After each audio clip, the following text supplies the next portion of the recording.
이병태 카이스트 교수가 본인의 페이스북에 올린 글입니다.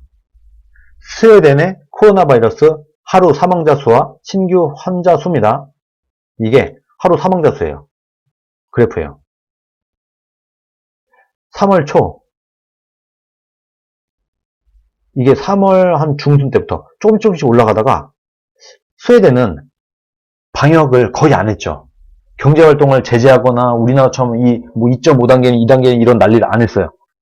그러다 보니까 초반에 사망자 수가 쭉 올라갔습니다. 그래서 막 하루에 100명 넘게 막 죽고 그랬었어요. 그렇게 하다가 아주 드라마틱하게 쭉 내려오다가 최근에는 거의 안 죽습니다, 사람이. 거의 코로나 때문에 죽는 사람 없다. 지금 우리나라랑 거의 비슷한 수준이 됐어요. 경제적 손실도 없고, 지금처럼 우리나라처럼 다 같이 마스크 쓰고, 밖에도 못 나가고, 집에만 갇혀있고, 어린애들이 우울증에 걸리고, 이런 거 안 하고, 그냥 뒀을 때, 처음엔 사망자가 많았지만 점점 하락해서 지금은 거의 안 죽는다. 이건 확진자 수입니다. 처음에는 이렇게 쭉 올라갔죠. 그리고 어느 정도 시점에 다시 한번 쭉 올라가다가 어느 정도 시점이 지나고 나서 갑자기 쭉 급락을 합니다. 그래서 최근에는 우리나라보다 확진자 수가 더 적어요. 이제는.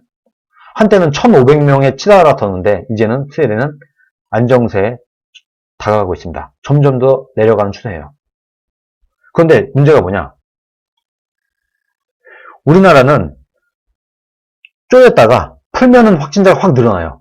그럼 다시 쪼여. 그럼 또 사그라들어. 그러다가 풀면은 또 다시 늘어. 쪼였다 푸다, 쪼였다 푸다. 우리나라는 이러고 있잖아요. 근데 스웨덴은 그냥 풀어놨어요. 그냥 풀어놓으니까 쭉 올라가다가 점점 잠잠해진다. 이렇게 되고 있는 겁니다.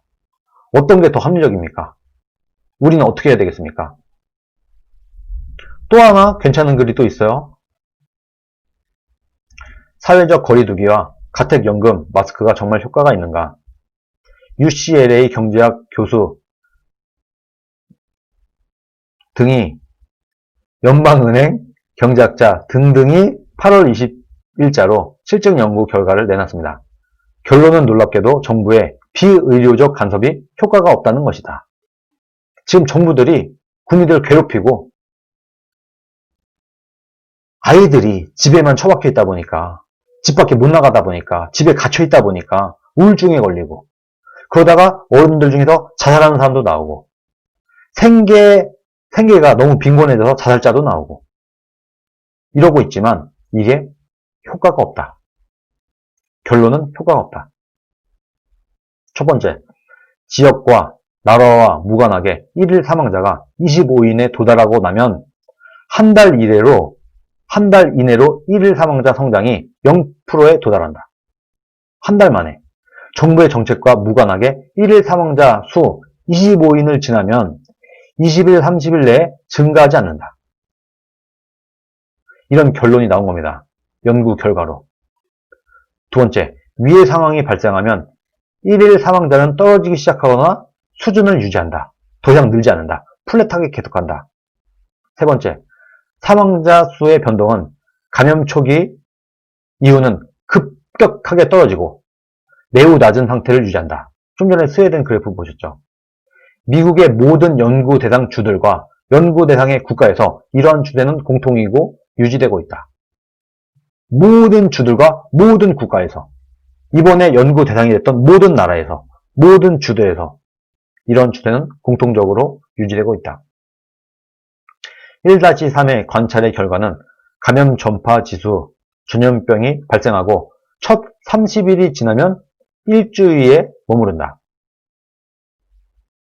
이 연구는 감염 초기에 정부의 비의료적 대책이 효과가 있었다는 연구와 배치된다.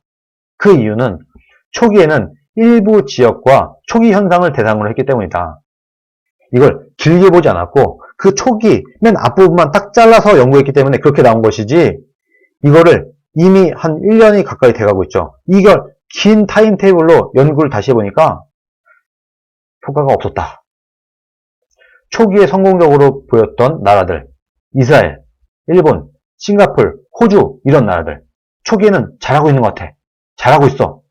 대처를 잘하고 있어 하던 나라들이 지금 다 뒤늦게 감염이 되었고, 초기에 실패로 보였던 스웨덴이 지금은 낮은 감염과 사망률을 보이는 등 축적된 자료는 길게 봤을 때는 지금 감염 독재를 주장하는 정치인들과 소위 감염 전문가들의 기대와는 전혀 다른 양상이다. 그게 그거다. 언젠가 맞을 매 빨리 맞는 게 나을 수도 있다. 이런 주장을 하게 둬야 된다는 겁니다. 이런 락아웃이 옥죄는 게 역사적 최선이라는 증거가 있냐. 뭐 저처럼 이런 얘기를 하는 사람들, 이병태 교수처럼 이런 얘기를 하는 사람들한테 극우다, 문재인의 엑스맨이다, 이런 얘기를 하는 걸 보고 굉장히 기분이 나빴나 봐요. 이병태 교수가 이런 얘기까지 덧붙이고 있네요. 제가 아마 우파 유튜버 중에서는 아마 제가 제일 먼저 말했을 것 같은데, 좀 이상하다. 지금 통계나 이런 그래프를 볼 때 제가 직업이 프로그래머거든요. 프로그래머의 특성상 숫자를 많이 보고 통계를 많이 보고 데이터를 많이 들여다봅니다. 그게 직업이에요. 데이터를 들여다보고 통계를 보고 1년치 통계를 내보고 데이터를 뽑아보고 비교해보고 이런 게 제 직업이에요. 그래서 통계를 보면은 대충 이 흐름이라든가 이런 게 보입니다. 직업적으로 계속해서 이걸 보다 보니까. 그래서 저는 이 코로나 그래프를 보고 이 추세를 보고 사망자 확진자 추세, 전 세계적인 추세, 이런 그래프들을 몇 개를 딱 놓고 뭐 일본, 호주, 뭐 스웨덴, 우리나라, 뭐 몇 나라, 주요 나라들 쭉 놓고 비교해 보다 보니까 이거 제가 몇 주 전에 말씀을 드렸죠. 제가 볼 때는 이거 대한민국 한 바퀴 다 돌기 전까지는 이거 해결 안 됩니다. 제가 몇 주 전에 이렇게 말씀을 드렸어요. 아마 제가 이 얘기를 거의 가장 먼저 했을걸요. 결국에는 우리나라 한 바퀴 다 돌 때까지 우리나라 같은 나라들은 풀었다 줄었다 풀었다 줄었다 할 거다. 짝짝 국민들을 옥죄면 확진자 수가 줄어. 그러다가 평생 이렇게 옥죄고 살 수는 없으니까 어느 정도 또 느슨하게 풀면은 다시 확진자 수가 쭉 늘어. 그러면 뜨거라 하고 또 쪼여. 그러면 또 쪼이니까 또 확진자 수가 줄고. 그러다가 또 평생 이러고 살 수는 없으니까 좀 괜찮아지면 다시 풀어. 그럼 또 확진자 수가 확 늘고. 이때마다 누군가를 타겟으로 잡아서 마녀사냥하고, 첫 번째는 신천지가 까였고, 두 번째는 정강훈과 교회가 까였고, 세 번째는 어디가 까일까요? 또 어딘가 타겟을 잡겠죠. 평생 이러고 살 수는 없으니까, 뭐 경제적으로도 그렇고 모든 여건상 평생 우리나라가 쪼여서 살 수는 없으니까 어느 시점이 되면 다시 풀 거예요. 뭔가 이렇게 풀면은 또 확산세가 늘어날 것이다.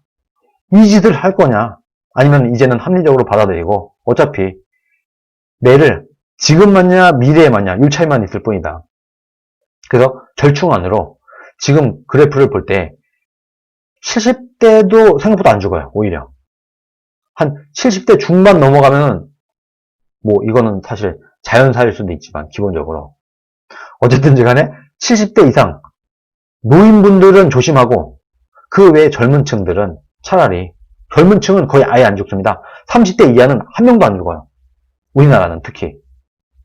우리나라 사람들이 왜 안 죽냐?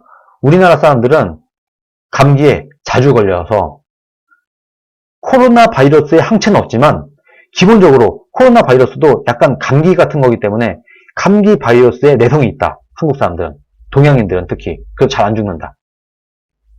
이것을 우리가 인정을 하고 받아들이고 계속해서 쪼일 수는 없으니까 현실적인 것과 뭐 나름대로 타협을 하는 선에서 젊은 사람들은 적당히 뭐 걸려도 된다. 그래도 안 죽는다. 그래서 스웨덴 모델로 우리가 좀 갈 필요가 있지 않냐. 노인분들은 조심을 하고, 그리고 젊은 층, 사망자 수가 거의 없다시피 한 젊은 층은 열심히 경제활동하고, 다 같이 이렇게 쪼여있을 필요가 있겠습니까? 그러니까 우리가 좀 이제는 좀 합리적으로 이게 오버하지 말고 합리적인 수준에서 가는 게 낫다. 그런데 어떤 국민들은 이렇게 말을 해요. 그래도 조심하는 게 낫지. 조심해서 나쁠 건 없어. 이렇게 얘기를 하는데, 그러면은 우리가 미래에 대한 대비를 해야 되니까, 내가 예를 들어서 월급이 200만 원인데 미래에 내가 암에 걸릴지도 모르니까 조심하는 게 낫고 미래 대비를 하는 게 좋으니까 월급이 200만 원 사람이 150만 원씩 암보험을 드는 게 합리적입니까? 그거 아니잖아요. 먹고 사는 문제도 중요하잖아요. 우리가 미래에 대한 대비도 좋고 다 좋아. 뭐 미래를 대비해야죠. 그리고 조심해야죠. 그렇다고 해서 우리 삶을 무너뜨릴 만큼은 해서는 안 되는 거 아니겠습니까? 그렇게 따지면은 보험 있잖아요, 보험. 자기의 전 재산을 다 보험에 넣지 뭐. 그거 아닙니까? 그게 아니라 우리의 일상생활에서 조금 조심하는 정도. 그리고 노인분들이 사망률이 높으니까 노인분들은 뭐 이래도 돌아가시고 저래도 돌아가시고 자연사로도 돌아가시고 하지만 뭐 이런 거 다 차치하고 노인분들은 그분들이 조심하시고 그 외에 나머지 크게 위험하지 않은 사람들은 경제활동을 열심히 해서 대한민국의 미래를 우리가 만들어 나가는 게 더 합리적이지 않나 그렇게 생각합니다. 돈이 있어야 치료도 하죠. 경제가 먹고 살만해야 치료도 하죠. 계속 이게 쪼여갖고 경제 말아먹으면 정말 필요할 때 치료도 못합니다. 이제는 좀 진실을 말하는 의사분들이 그리고 언론들이 하나둘씩 나오기를 정말 바랍니다. 그렇게 해야 조금 나아져요. 우리나라도. 언제까지 이러고 살 겁니까 우리가.